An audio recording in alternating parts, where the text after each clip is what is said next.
Hello दोस्तों, नमस्कार। मैं बीके पाठक स्वागत करता हूं आप सभी का पाठशाला क्लासेस के डिजिटल यूट्यूब प्लेटफॉर्म पर।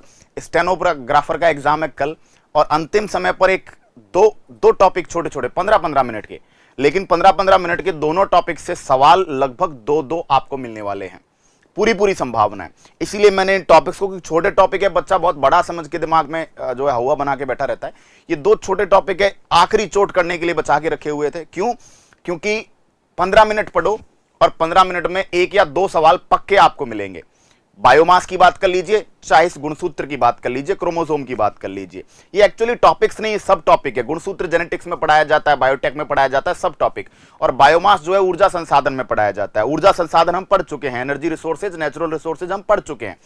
तो 15 मिनट का गुणसूत्र डलेगा रिकॉर्डेड वर्जन में, शानदार। और 15 मिनट का बायोमास डलेगा। अलग अलग डालूंगा मैं दोनों को। 15-15 मिनट के छोटे छोटे सेशन, दो क्वेश्चन का जुगाड़, 3 भी हो सकते हैं, क्योंकि 50 क्वेश्चन है आपके सिलेबस में। ठीक है, तो गुणसूत्र समझते हैं। सबसे पहले दोस्तों, गुणसूत्र जो होते हैं आनुवांशिकी में लक्षणों के वाहक का कार्य करते हैं। लिंग निर्धारण जो सेक्स डिटर्मिनेशन है वो किसके कारण होता है? गुणसूत्रों के कारण होता है। और हमारी बॉडी में, हमारे शरीर की प्रत्येक कोशिका में कितने गुणसूत्र होते हैं? 46 गुणसूत्र होते हैं। 46 या 23 जोड़े गुणसूत्र होते हैं। क्लियर? लेकिन ध्यान रखना, शरीर में, ये मैं आपको अच्छे से समझाने वाला हूं, ये कंफ्यूजन बहुत होता है। दो प्रकार की कोशिकाएं होती हैं, कायिक कोशिका, जननिक कोशिका। कायिक कोशिका का मतलब होता है दैहिक सेल, सोमेटिक सेल, जो बॉडी के जो होते हैं, जो बॉडी के मॉर्फोलॉजिकल कैरेक्टर्स, आकारिकीय शारीरिकीय लक्षण, जो एनाटॉमी मॉर्फोलॉजिकल कैरेक्टर्स हैं, उनको निर्धारित करते हैं। अरे भाई, आंख, कान, नाक, पेट, लीवर, आंत, इन सब की जो है ना सेल्स हैं, वो कैसी होती हैं? सोमेटिक। और जो युग्मकों का निर्माण करती हैं, शुक्राणु अंडाणु का निर्माण करने वाली कोशिकाएं होती हैं, उनको हम जननिक कोशिकाएं या जर्म सेल कहते हैं। दोनों ही प्रकार की कोशिकाओं में गुणसूत्र 46 होते हैं, 23 जोड़े होते हैं, जिनमें से 44 या 22 जोड़ा जो है वो अलैंगिक लक्षणों के लिए या दैहिक लक्षणों के लिए जिम्मेदार होता है, तो उन्हें दैहिक या कायिक गुणसूत्र कहते हैं। और जो 23वां जोड़ा है वो लिंग गुणसूत्र कहलाता है। ठीक है, तो पहले थोड़ा सा समझ लेते हैं गुणसूत्र। आपसे पूछा जाए कि भाई गुणसूत्र क्या है, तो आप बोलेंगे गुणसूत्र डीएनए का एक खंड है। Chromosome is a segment of DNA. Clear? मानव में 2.2 मीटर लंबा डीएनए पाया जाता है, और जो कितने गुणसूत्रों से मिलकर बना होता है? 46 गुणसूत्रों से।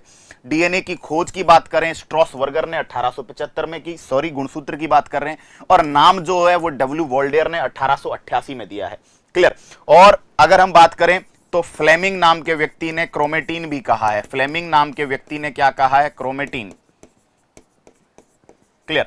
तो ये भी आप याद रख लीजिएगा। गुणसूत्रों पर क्या पाए जाते हैं? जीन पाए जाते हैं। यानी कि अगर बात करें तो जो डीएनए है वो 46 गुणसूत्रों से मिलकर बना है, और प्रत्येक गुणसूत्र पर लगभग क्या पाए जाते हैं? काफी सारे जीन मिलाकर टोटल 30,000 के करीब जीन लगभग पाए जाते हैं। और जीन किस क्रम में व्यवस्थित होते हैं? रेखीय क्रम में। मनुष्य में 23 जोड़ी या 46 गुणसूत्र पाए जाते हैं। ध्यान देना। अब आपको यह ध्यान रखना है कि सेल जो होती है वो दो प्रकार की होती है, कायिक या दैहिक कोशिका। कायिक या दैहिक कोशिका, और दूसरी होती है जननिक कोशिका, जर्म सेल, है ना, जर्म सेल। दोनों के अंदर ही गुणसूत्र कितने कितने होते हैं? 46 गुणसूत्र होते हैं। क्लियर हो गई बात? आपको केवल यह ध्यान रखना है कि जो युग्मक है, हमारे युग्मक जो हैं, गैमेट जो हमारे होते हैं, गैमेट या जो शुक्राणु अंडाणु होते हैं, स्पर्म और ओवम होते हैं, है ना। अंडाणु को, शुक्राणु को स्पर्म कहते हैं, अंडाणु को ओवम कहते हैं। क्लियर? अंडाणु को डिंब भी कहा जाता है, डिंब। क्लियर? इसके अंदर गुणसूत्र कितने होते हैं? 23 होते हैं। कितने गुणसूत्र होते हैं? 23। तो ध्यान रखिएगा, चाहे सोमेटिक सेल की बात करें, चाहे जर्म सेल की बात करें, नंबर ऑफ क्रोमोसोम 46 है, लेकिन युग्मक जो है शुक्राणु अंडाणु, उसमें क्रोमोसोम कितने हैं? 23। एक बात और याद रखिएगा कि ये जो 46 क्रोमोसोम है ना, ये 23 पेयर हो गया। 23 में से जो 22 पेयर है, 22 पेयर या शुरुआत का जो 44 गुणसूत्र हैं, वो शरीर के दैहिक या कायिक लक्षणों के लिए जिम्मेदार हैं, है ना। इसलिए उनको दैहिक या कायिक गुणसूत्र या अलिंग गुणसूत्र, क्योंकि ये सेक्स डिटर्मिनेशन में अलिंग सूत्र कहते हैं। और इन अलिंग सूत्र को बोला जाता है ऑटोसोम। क्या बोलते हैं? ऑटोसोम। इंग्लिश में क्या बोला जाता है? ऑटोसोम कहा जाता है। अलिंग गुणसूत्रों को क्या बोलते हैं भाई? अलिंग गुणसूत्रों को, इनको बोला जाता है ऑटोसोम। क्या बोलते हैं इंग्लिश में? ऑटोसोम। क्लियर? और दूसरे जो होते हैं इन्हें बोलते हैं एलोसोम। एलोसोम कहलाते हैं। जो 23वां जोड़ा है, 23rd जो पेयर है, 23वां है ना, उसके जो दो गुणसूत्र हैं XX या XY, इनको बोला जाता है लिंग सूत्र। क्यों? क्योंकि ये लिंग निर्धारण का कार्य करते हैं। यानी कि दैहिक या कायिक कोशिका की बात करो चाहे जननिक कोशिका की बात करो, इनमें भी जो 46 गुणसूत्र हैं उनमें से 44 गुणसूत्र दैहिक या कायिक हैं, और जो आप बात करें जो जननिक गुणसूत्र है वो केवल कितने हैं, है ना, आपके 2 हैं, है ना। यहां पे बात करोगे शुक्राणु अंडाणु में, ठीक है, तो शुक्राणु अंडाणु में 22 तो क्या होते हैं, ऑटोसोम होते हैं, और एक जो होता है वो एलोसोम होता है। एक्स भी हो सकता है, वाई भी हो सकता है। महिला में केवल एक्स होता है, पुरुष में एक्स और वाई दोनों की संभावना रहती है, ठीक है। तो ये अच्छे से सबसे पहले समझ लेना है। मनुष्य में 23 जोड़ी या 46 गुणसूत्र पाए जाते हैं, जिनमें से प्रारंभिक 22 जोड़ी या जो 44 क्रोमोसोम है वो कैसे होते बताओ, वो दैहिक या कायिक लक्षणों के लिए जिम्मेदार होते हैं। उनका सेक्स डिटरमिनेशन में कोई रोल नहीं होता। क्लियर? तो उनको कहा जाता है क्या, ऑटोसोम, ठीक है। अलिंग सूत्र जो होते हैं शारीरिक लक्षणों के लिए जिम्मेदार होते हैं। ये आप सबसे पहले स्क्रीनशॉट कैप्चर कर लेंगे, सबसे पहले स्क्रीनशॉट कैप्चर कर लीजिएगा, बहुत इंपॉर्टेंट हम लोग, है ना, ठीक है। इसके बाद हम लोग चलते हैं आगे। ज्यादा समय बिल्कुल भी अपन लेंगे नहीं, क्यों? क्योंकि अपने को क्या करना है, चीजों को तरीके से समझना है। क्लियर? चलिएगा,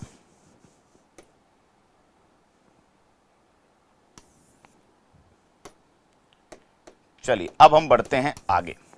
आगे जब हम बढ़ेंगे तो देखिएगा नेक्स्ट जो हमें पढ़ना है, अब आगे की बातें, क्रोमोसोम 15 से 20 मिनट में मोस्टली पूरा हो जाता है, ठीक है। और क्वेश्चंस भी आपको यहीं से मिलेंगे, पूरी पूरी पूरी पूरी ये संभावना हम लेकर चल रहे हैं, ठीक है। अगला हमारा देखिएगा, आगे हम पढ़ने जा रहे हैं नेक्स्ट। देखिए भाई, अलिंग सूत्र के बारे में ये बात हुई, फिर कह रहे हैं भाई कि 23वां जो जोड़ा है एलोसोम या लिंग गुणसूत्र कहलाता है, सेक्स डिटरमिनेशन के लिए जिम्मेदार होता है। 23वां जोड़ा XX होने पर लड़की हो जाती है साहब, और 23वां जोड़ा XY होने पर क्या हो जाता है, लड़का। मनुष्य में कुल 23 जोड़ी अर्थात 46 गुणसूत्रों पर लगभग 30,000 जीन पाए जाते हैं। कितने जीन पाए जाते हैं? लगभग 30,000 जीन यहां पे अवेलेबल होते हैं। क्लियर? तो एक बार इसका भी हम लोग स्क्रीनशॉट कैप्चर कर लेंगे, ठीक है। अगला हम बढ़ते हैं। अब जब हम नेक्स्ट चीज पर बढ़ने वाले हैं तो हम क्या पढ़ेंगे यहां पे देखिएगा, हाँ ठीक है। अब बात करेंगे एक एक चीज। सबसे ज्यादा गुणसूत्र, सबसे ज्यादा जीन गुणसूत्र संख्या 1 पर होते हैं 2968, और सबसे कम जो जीन है वो गुणसूत्र Y पर पाए जाते हैं 231। सबसे ज्यादा जीन क्रोमोसोम नंबर 1 पर और सबसे कम जीन क्रोमोसोम नंबर Y पर। प्रत्येक गुणसूत्र पर जो आवरण पाया जाता है प्रोटीन का, उसे पेलिकल कहते हैं। क्लियर? क्या बोला जाता है? पेलिकल। अब मैं आपको क्रोमोसोम की स्ट्रक्चर पर लेकर जाता हूं। क्रोमोसोम की स्ट्रक्चर हम देखेंगे यहां से, ठीक है। तो ये बेसिक सी बात है। क्रोमोसोम, प्रत्येक गुणसूत्र जो होता है वो 2 अर्ध गुणसूत्रों से मिलकर बना होता है। 1 सेकेंड, मैं डायग्राम आपके सामने रखूंगा, देखिएगा। प्रत्येक क्रोमोसोम दो अर्ध गुणसूत्रों से। क्लियर? ये वाली बात, ये वाली बात। क्लियर? पेलिकल आवरण को कहते हैं। देखिए, प्रत्येक गुणसूत्र जो होता है वो 2 अर्ध गुणसूत्रों से मिलकर बना होता है।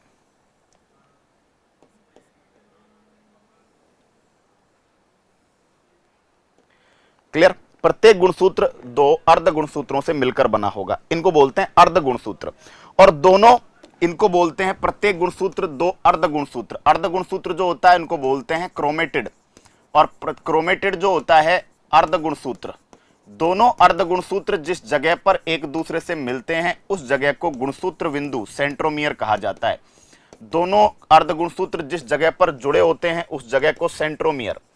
दोस्तों, सेंट्रोमियर वो जगह है जहां पे क्रोमोसोम की स्ट्रक्चर में खांच होती है। खांच का मतलब एक गहरा गर्त होता है, इसलिए ये सभी गुणसूत्रों में पाया जाता है। इसलिए इसको प्राथमिक संकीर्णन, प्राइमरी कॉन्स्ट्रिक्शन कहते हैं।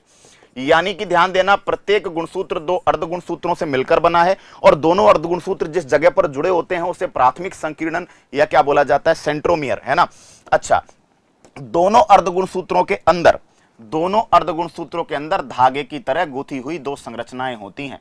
दोनों ही अर्ध गुणसूत्रों में धागे की तरह गुथा हुआ एक क्या होता है ना, दोनों अर्ध गुणसूत्रों में धागे की तरह गुथा हुआ एक स्ट्रक्चर होती है, ठीक है। और ये धागे की तरह गुथे हुए स्ट्रक्चर को हम कहते हैं वर्ण सूत्र। क्या बोलते हैं भाई? वर्ण सूत्र। इसको हम बोलते हैं क्रोमोनिमेटा। क्या बोलते हैं? क्रोमोनिमेटा।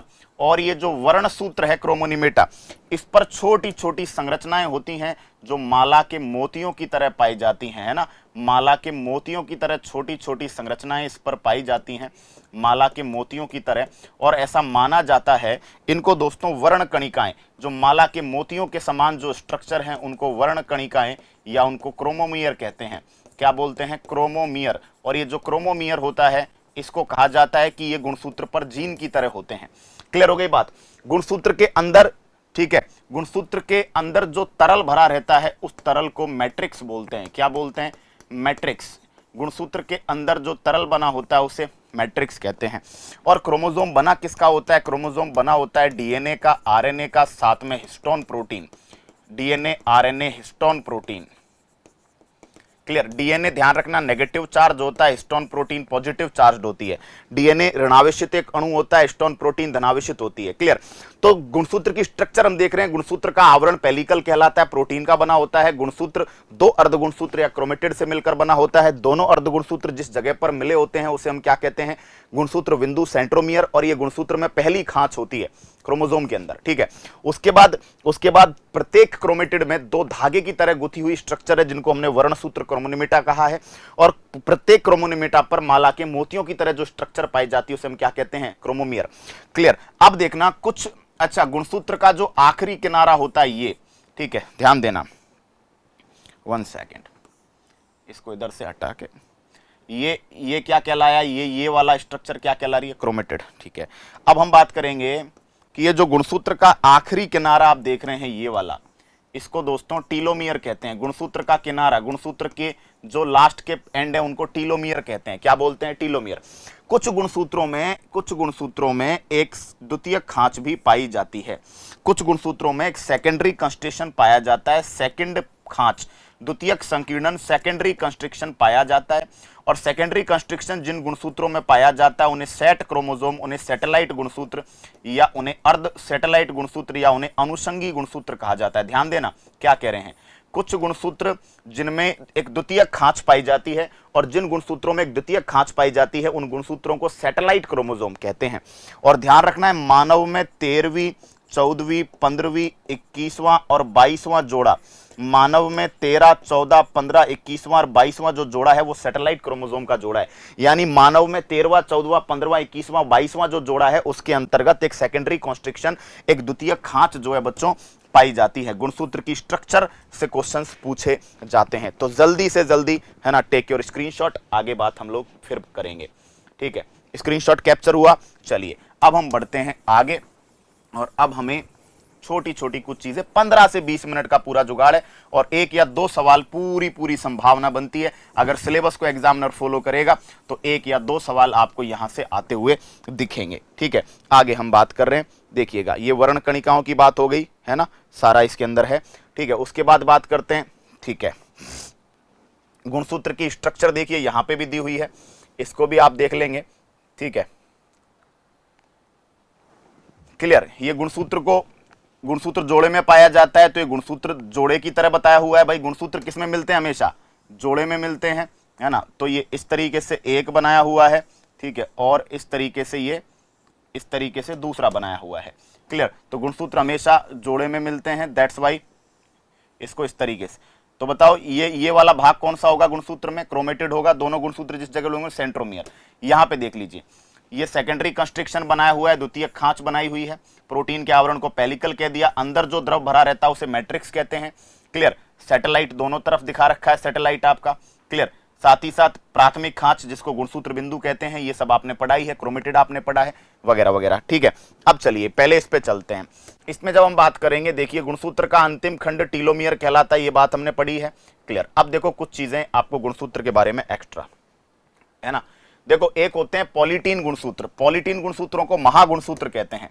दोस्तों, पॉलीटीन गुणसूत्र या महागुणसूत्र बहुत आकार में बड़े होते हैं। इनकी खोज बालवियानी नाम के वैज्ञानिक ने डिप्टेरा गण के कीटों में करी थी। बालवियानी। तो क्वेश्चन आता है महागुणसूत्र किसने खोजे थे? एक विशेष प्रकार के गुणसूत्र है जो लैंप को साफ करने वाले ब्रश की तरह दिखते हैं, इसलिए इनको लैंप ब्रश कहते हैं। लैंप ब्रश गुणसूत्र जो है ये सैलामेंडर, ध्यान रखना है, बहुत आता है, उभयचर होता है और इसकी अंडजनन कोशिका जिन्हें कहते हैं oocyte, तो सैलामेंडर की अंडजनन कोशिकाओं में लैंप को साफ करने वाले ब्रश की तरह दिखने वाले क्या करे गए थे, क्रोमोसोम खोजे गए थे, लैंप ब्रश क्रोमोसोम। और लैंप ब्रश क्रोमोसोम, अच्छा एक बात और, ये लैंप ब्रश क्रोमोसोम जो होते हैं ये अर्धसूत्री विभाजन मियोसिस जो होता है, दो प्रकार का विभाजन है, समसूत्री अर्धसूत्री। तो अर्धसूत्री विभाजन की प्रथम या जो प्रोफेज, अर्धसूत्री विभाजन फर्स्ट और सेकंड दो तरह होता है। तो अर्धसूत्री विभाजन फर्स्ट की पहली प्रोफेज में अगर आपसे पूछा जाए कि जनरली, अगर आपसे पूछा जाए जनरली क्रोमोसोम को, जनरली गुणसूत्रों को, जनरली क्रोमोसोम है ना, सेल डिवीजन की किस अवस्था में स्पष्ट देखा जा सकता है, गुणसूत्र की संरचना का स्पष्ट अध्ययन कब किया जा सकता है, आप बोलेंगे मेटाफेज में। ध्यान देना, ये बात चल रही है लैंप ब्रश क्रोमोसोम की, है ना, ये बात किसकी चल रही है, लैंप ब्रश क्रोमोसोम कब देखे जाते हैं इसकी बात चल रही है। लेकिन आपसे पूछा जाए सामान्यतः गुणसूत्र की संरचना का सबसे स्पष्ट अध्ययन कब किया जा सकता है, जब कोशिका कौन सी अवस्था में चल रही हो, मेटाफेज। मेटाफेज में क्रोमोसोम की स्टडी बहुत आसानी से की जा सकती है। एक्स गुणसूत्र को हैंकिंग ने 1890 में खोजा, वाई गुणसूत्र की खोज स्टीवेंस ने 1905 में की। नर लक्षणों के लिए वाई गुणसूत्र पर, ये दोस्तों इंडस्ट्रियल असिस्टेंट में आया था, नर के लक्षणों के लिए वाई गुणसूत्र पर पाया जाने वाला जीन स्तनधारियों में SRY, capital S small r small y, और मानव में SRY। देखो याद रखना, मैमल्स में जो नर लक्षणों के लिए जो जिम्मेदार है, मैमल्स में SRY है ना, और ह्यूमन में, मानव में SRY जीन, SRY। ये ध्यान रखिएगा, ये पेपर में पूछा जा चुका है कर्मचारी चयन बोर्ड के द्वारा, पेपर में आया हुआ सवाल। क्लियर? तो आपको डिप्टेरागन में याद रखना है पॉलीटीन गुणसूत्र या महागुणसूत्र, लैंप ब्रश क्रोमोसोम आपको याद रखने हैं सैलामेंडर उभयचर की अंडजनन कोशिकाओं में। आगे स्ट्रक्चर को लेकर हमने बात की है, उससे पहले स्ट्रक्चर से पहले मैं आपको कुछ चीजें और बता देता हूं, देखिएगा। गुणसूत्रों के अभिरंजन, दोस्तों एलडीसी में आया था, गुणसूत्रों की स्टेनिंग, गुणसूत्रों को माइक्रोस्कोपी में जब देखते हैं तो कलर जिस डाई से इनको जो है अभिरंजित किया जाता है, स्टेन किया जाता है, जिससे वो अच्छे से दिखें, दोस्तों उस डाई का नाम है एसीटोकार्मीन। गुणसूत्रों की स्ट्रक्चर देखने के लिए एसीटोकार्मीन डाई का प्रयोग किया जाता है। ये जो डेटा है ये ऑथेंटिक नहीं होता, लेकिन फिर भी आप ध्यान रख सकते हैं। सबसे ज्यादा गुणसूत्र ऑफियोग्लोसम टेरिडोफाइट में 1260 पाए जाते हैं, है ना, और सबसे कम गुणसूत्र जैक जंपर चीटी है, उसके अंतर्गत मादा के अंदर 2 पाए जाते हैं, और नर जो होता है वो एगुणित होता है, हैप्लॉइड होता है, इसलिए आधे। ये ध्यान रखना, मानव द्विगुणित प्राणी है, मानव डिप्लॉइड है, मानव द्विगुणित प्राणी है, डिप्लॉइड है। डिप्लॉइड है तो हमारे अंदर गुणसूत्र जोड़े में होते हैं, तो हमारे अंदर 2n बराबर कितना है, 46। तो अगर मानव में एगुणित पूछा जाए, हमारे युग्मक एगुणित होते हैं, तो n बराबर कितना होता है, 23। और एगुणित गुणसूत्रों की संख्या को ही जीनोम कहते हैं, ध्यान रखना। आपसे पूछा जाता है गुणसूत्रों का एगुणित सेट क्या कहलाता है, जीनोम। आपसे पूछ लिया जाए गुणसूत्रों का एगुणित सेट, गुणसूत्रों का हैप्लॉइड सेट, गुणसूत्रों का एगुणित सेट क्या कहलाता है, तो गुणसूत्रों का एगुणित सेट बच्चों क्या कहलाता है ना, आपके बोला जाता है जीनोम कहते हैं, जीनोम। क्लियर? अगला हम चलेंगे, ये कुछ आपको जो गुणसूत्रों के बारे में कुछ बातें दे रखी है, देख लीजिएगा एक बार, ठीक है। जैसे मानव में 2n है, 2n 46, चिंपांजी में 48, कुत्ते में 78 गुणसूत्र, घोड़े में 64, है ना, मुर्गी के अंदर 78। ये देखो, मुर्गी छोड़ देना, गोल्ड फिश छोड़ देना, घरेलू मक्खी 8 ध्यान रखना, मच्छर में 6 ध्यान रखना, ये निमेटोड छोड़ देना, हॉर्सटेल छोड़ देना, सिकोया छोड़ देना, है ना, और राउंड वर्म गोल कृमि याद रख लेना 2। क्लियर? तो आप विशेष रूप से ध्यान रखेंगे क्या कि ह्यूमन में, मानव में 46, चिंपैंजी में ध्यान रखना 48। क्लियर? कुत्ते में 78, घोड़े में 64, बाकी मुर्गी गोल्ड फिश हटाओ, घरेलू मक्खी और मच्छर ये ध्यान रखना, फल मक्खी और मच्छर ध्यान रखना 8 और 6। क्लियर? उसके बाद अगर बात करें चावल में ध्यान रखना, चावल में 2x बराबर है ना 24। गेहूं की बात करें, गेहूं 6 गुणित तक पाया जाता है, जैसे मानव तो 6 गुणित में ध्यान रखना, n बराबर 7 होता है, तो 6n बराबर 42 गुणसूत्र गेहूं में। क्लियर? उसके बाद मक्के के अंदर 2n बराबर 20, बार्ली होती है जौ के अंदर 14, कॉटन के अंदर 56, आलू के अंदर 48, लेकिन आलू टेट्राप्लॉइड 4 गुणित होता है। क्लियर है ना, कॉटन भी टेट्राप्लॉइड होती है। सोयाबीन, टमाटर, बनाना, है ना, गन्ना, तरबूज नहीं पूछे जाते, लेकिन ये चावल है, गेहूं है, ये पूछा जाता है ना। तो चावल में 24 याद रखिएगा, गेहूं में 42 याद रखिएगा, मक्के में 20, जौ में 14। तो ये गुणसूत्रों की कुछ संख्या है जो कि डिफरेंट ऑर्गेनिजम्स में दी हुई है। क्लियर? ठीक है।